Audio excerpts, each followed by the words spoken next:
हे पहा, मी आज बनवणार आहे मशरूमची भाजी। मी आता हे मशरूम स्वच्छ करण्यासाठी मैदा वापरणार आहे। तर चला मी स्वच्छ करून घेते। हे पहा, अशा प्रकारे मी मैद्याचे पीठ वापरून स्वच्छ करून घेतलेले आहे। याला मी आता कट करून घेते छोटे छोटे आकाराचे। हे पहा, अशा प्रकारे मी मशरूमचे छोटे छोटे तुकडे करून घेतलेले आहेत। इथे मी एक कापलेला कांदा घेतलेला आहे, एक टोमॅटो घेतलेला आहे कापलेला, नंतर लसूण, खोबरे। त्यात मी कढई गरम करण्यासाठी ठेवलेला आहे। हे साहित्य सगळं भाजून मिक्सरला बारीक करण्यासाठी भाजते।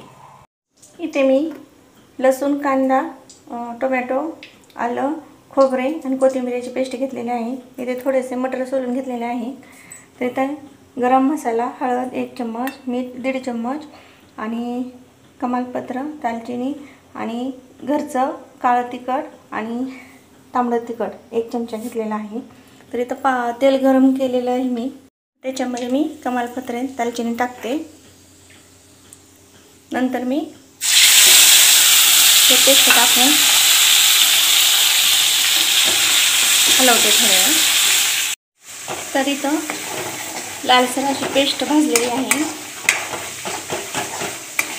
त्याच्यात आपण हे मसाले काढून ठेवलेले ते मिक्स करूया।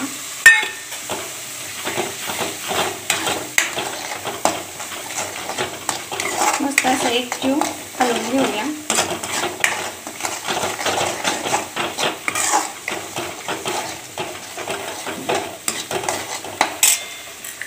आणि हे वाटाणे मी सोललेले ते पण याच्यात टाकते।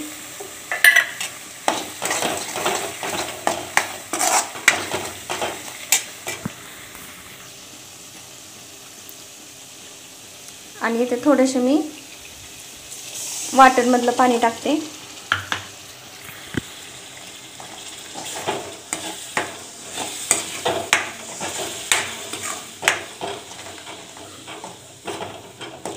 याला 5 मिनिटं असे झाकून ठेवूया।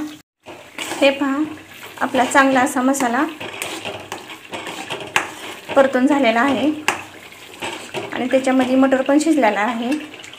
तर आपण हे मशरूमचे तुकडे त्याच्यात टाकूया।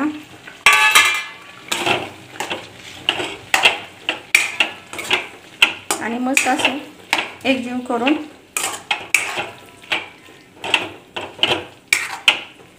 याला 5 मिनिटे झाकून ठेवूया। हे पहा, आपली मशरूमची भाजी रेडी आहे।